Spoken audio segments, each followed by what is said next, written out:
4 മാസത്തെ ഗ്യാപ്പായില്ലേ മോനെ, എന്ത് കഴിക്കാൻ ഏറ്റവും പൂതി?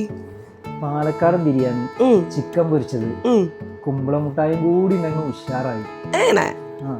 അവൾ വരും വസന്തമായി ഇതൾ തൊടും വേലോ